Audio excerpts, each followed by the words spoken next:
Hello à tous, bienvenue dans ce nouveau podcast dans lequel je vais vous partager les raisons qui nous amènent à vivre un brown out. Dans le précédent podcast, je vous ai parlé des signes qui nous permettent d'identifier une situation de brown out ou pas.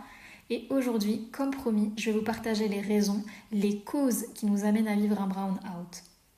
Pour les personnes qui n'ont pas encore écouté le précédent podcast, je vous invite à l'écouter juste après. Et pour rappel, le brown out, c'est ce qu'on appelle la perte de sens au travail. C'est le fait de perdre le sens de son job, de le voir d'une certaine manière comme quasiment absurde. La première des raisons qui nous amène à vivre un brown out, c'est le fait de réaliser une succession de tâches et non une mission. Et ça, c'est le cas dans des entreprises, par exemple, qui ont fait appel, par exemple, à de l'intérim rapidement, en définissant pas très bien une mission, parce qu'ils avaient besoin de quelqu'un pour les aider. Et du coup, à la va-vite, on finit par arriver à faire une succession de tâches qui ne s'inscrit pas dans une mission, dans un projet, dans un objectif défini qui a du sens. C'est aussi le cas pour les alternances, pour les stages qui ont été définis à la volée, parce qu'on a vraiment fait en sorte de créer cette alternance qui n'existait pas. Et du coup, on finit par avoir une succession de tâches et pas forcément une mission, un objectif, un projet, même si aujourd'hui, et comme toujours d'ailleurs, les écoles font en sorte de vérifier qu'il y ait vraiment un projet qui soit bien défini.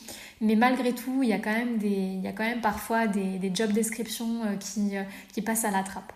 Donc ça peut être une raison en fait qui va amener la personne à vivre un burn-out parce que derrière elle va perdre le sens de son travail parce qu'il n'est pas rattaché à quelque chose de sensé, à quelque chose qui a vraiment un objectif, qui a vraiment du sens pour le long terme. La deuxième raison que j'ai identifiée qui finit par nous amener à vivre un burn-out, c'est le fait d'avoir un travail qui est répétitif et qui est en réalité complètement automatisable, surtout à notre époque.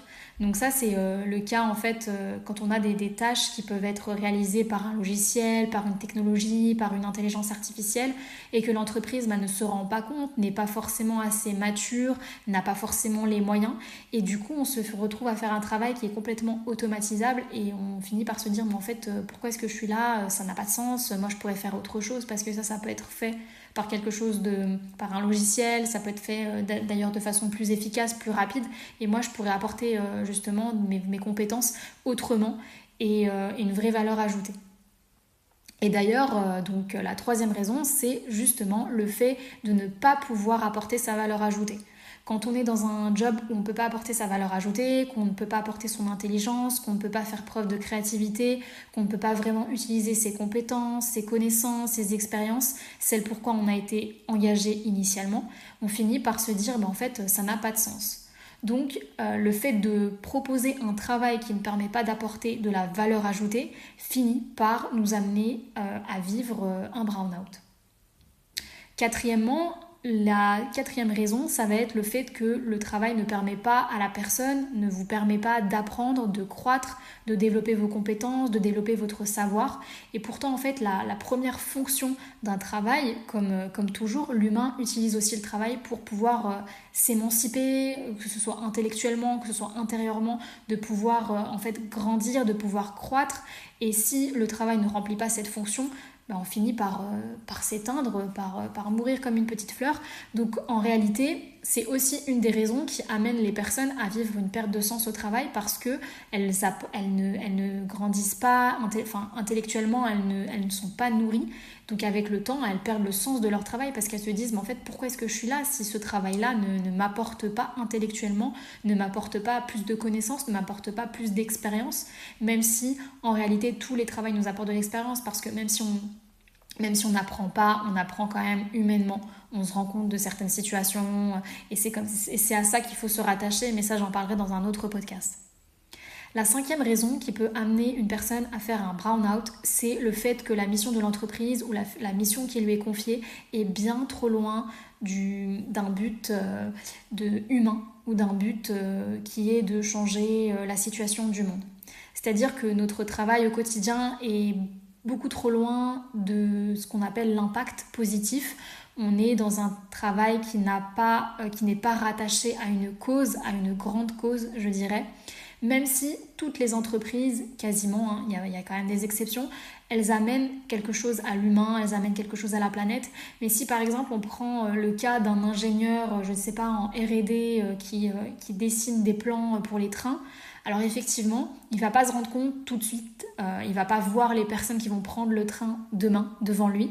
Donc, dans le sens, le train qu'il est en train lui-même de designer. Donc il faut qu'il fasse preuve, il faut qu'il fasse preuve d'imagination, qu'il se rende compte que son travail a du sens, que son travail est rattaché à une cause qui va servir l'humain, que les personnes vont pouvoir prendre le train qu'il est en train de dessiner pour pouvoir aller au travail.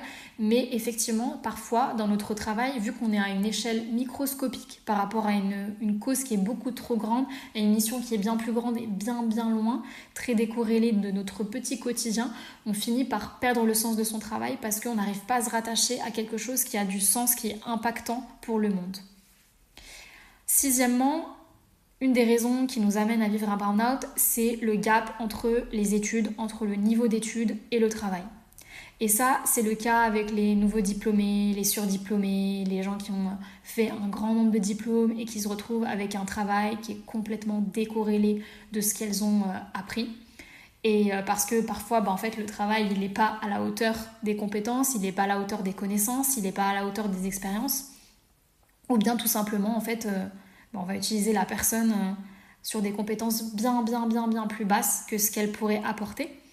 Moi, pour ma part, ça m'est arrivé une fois, j'étais en alternance, donc je sortais quand même de 2 ans de maths sup, 3 ans d'école d'ingénieur, et j'ai mon manager qui me demande de ranger ses cartes de visite. Donc il m'a amené une pochette, vous savez, les pochettes assez spéciales où on peut mettre une carte à chaque fois, et il m'a demandé de les ranger. Donc moi, en fait, j'ai eu un blocage, j'ai eu un bug. Je me suis dit, alors ça pourrait paraître rien, alors je venais d'arriver, ça faisait pas longtemps, on était en train de définir mon travail, etc. Donc aujourd'hui avec du recul, je me dis, why not? Mais en réalité, même avec du recul, je me dis que ça se fait pas, parce que derrière, la personne, elle peut vraiment avoir un bug, avoir un blocage, et ce blocage, il peut vraiment avoir des conséquences parce que, même si ça paraît ridicule, si ça se reproduit, ou même en une fois, la personne peut vraiment décrocher, se désengager de son travail parce qu'il y a un vrai gap entre son niveau de compétence, son niveau d'expérience, ses connaissances et ce qu'on est en train de lui proposer, ce qu'on est en train de lui demander de faire. Septièmement, c'est l'urgence pour des choses absurdes. Alors le fait de nous demander de travailler dans l'urgence, sous pression, pour des choses qui sont pas si urgentes, même si elles sont urgentes, il n'y a pas besoin de mettre ce niveau de stress. Ça peut nous amener à perdre le sens de notre travail parce qu'on se dit non mais en fait ça c'est pas urgent, même si c'est urgent, il n'y a pas besoin de se comporter de cette manière, il n'y a pas besoin de parler de cette manière. Et ça c'est le cas pour des personnes qui sont vraiment déconnectées d'un travail qui a du sens, qui sont vraiment à fond. On peut avoir des collègues comme ça qui sont vraiment à fond et qui sont vraiment identifiés, je dirais, à leur poste et qui finissent par nous dire non mais ça c'est hyper urgent et on a l'impression qu'il y a quelqu'un qui va mourir. Et ça peut vraiment, à la longue, on peut vraiment se décorréler de la réalité parce qu'on sort de notre travail, on entend les médias, etc. Et on se dit non mais attends, j'étais au travail, ça c'était hyper urgent. Mais en fait, il y a des gens qui sont en train de mourir, il y a des gens qui n'ont pas d'eau qui n'ont pas d'eau potable, il y a des gens qui n'ont pas de quoi manger. Et en fait, il y a vraiment, le cerveau, il peut vraiment avoir un moment de dissonance. Ensuite, huitièmement, c'est le fait d'avoir des instructions qui sont contradictoires. Et ça, c'est notamment le cas quand on a une entreprise qui est par exemple en pleine construction, c'est une jeune entreprise, ou bien c'est le fait d'avoir des changements réguliers de management. Donc on a eu un manager qui allait dans une direction, donc on l'a suivi, on était convaincus, il nous a convaincus, on a réalisé une mission, on a mis en place des process, etc. On était convaincus. Et là, d'un coup, il y a un autre manager qui arrive et on finit par se dire non mais en fait, il arrive, il dit on va tout changer, on va revenir comme avant. Et du coup... en fait, on se dit mais ça n'a pas de sens, ça n'a plus de sens. Moi, j'étais convaincue par ça, j'étais engagée, j'ai fait tout ça. Et au final, aujourd'hui, on revient en arrière. Donc avec le temps, si ça se reproduit, alors si c'est une fois, deux, au bout d'un certain nombre de fois, on finit par se dire mais ça n'a pas de sens, pourquoi est-ce que je suis là ? Et en fait, on finit par décrocher de notre travail. Neuvièmement, c'est le fait d'avoir un travail qui est incompatible avec ses valeurs. Alors ça... De prime abord, on pourrait se dire non mais c'est évident, et pourtant il y a plein de gens qui prennent un travail qui est incompatible avec leurs valeurs, que ce soit un job, que ce soit une alternance, que ce soit un stage, que ce soit un projet de fin d'études, parce qu'on est dans l'urgence d'avoir un travail, on est dans l'urgence d'avoir un travail pour avoir un appartement, pour valider un master, pour pouvoir avoir un revenu, et du coup on finit par avoir un travail, par prendre un travail qui est incompatible, qui n'est pas aligné avec nos valeurs et qui risque de nous perdre.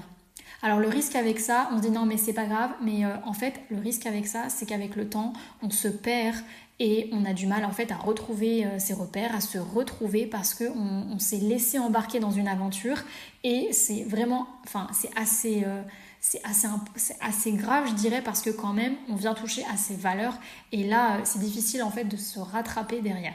Donc il faut faire attention à ce point-là. Et quand on a un job qui n'est pas aligné avec nos valeurs, il faut bien réfléchir quand même à l'avance sur le fait de le prendre ou pas. Dixièmement, la dernière raison qui peut nous amener à vivre un burn-out, c'est le fait d'avoir un salaire qui n'est pas à la hauteur de notre potentiel. Et c'est comme les valeurs d'entreprise, je dirais, c'est quelque chose parfois qu'on dénigre parce qu'on se dit, enfin pas qu'on dénigre, mais en tout cas qu'on passe à la trappe parce qu'on se dit non mais c'est pas grave, au moins j'ai un job, au moins j'ai pas un trou sur mon CV, le soi-disant trou dans le CV. Et puis on se dit que finalement ça va nous permettre de gagner en expérience, ça va nous permettre de gagner en compétences, en connaissances, une référence sur notre CV parce que c'est une superbe entreprise, etc. Mais derrière, en fait, ça peut vraiment avoir des impacts sur notre santé au travail parce qu'on est là, on fait un travail avec un salaire qui n'est pas à la hauteur de ce qu'on pourrait avoir. Donc avec le temps, ça peut nous ronger, ça peut nous faire du mal et ça peut nous atteindre au niveau de notre santé mentale. Donc comme les valeurs, je dirais qu'il faut faire très attention au job qu'on prend par rapport au salaire, par rapport aux valeurs, parce que derrière, ça peut avoir des conséquences qui sont difficilement réversibles. On a du mal après, derrière, à se rattraper, à retrouver de l'équilibre. Voilà, c'était les 10 raisons qui peuvent nous amener à vivre un burn-out, une perte de sens dans son travail. J'espère que ce podcast vous a plu. Si c'est le cas, je vous invite à le noter, à mettre des commentaires. Je me ferai un plaisir à y répondre. Et puis je vous dis à très bientôt pour un autre podcast.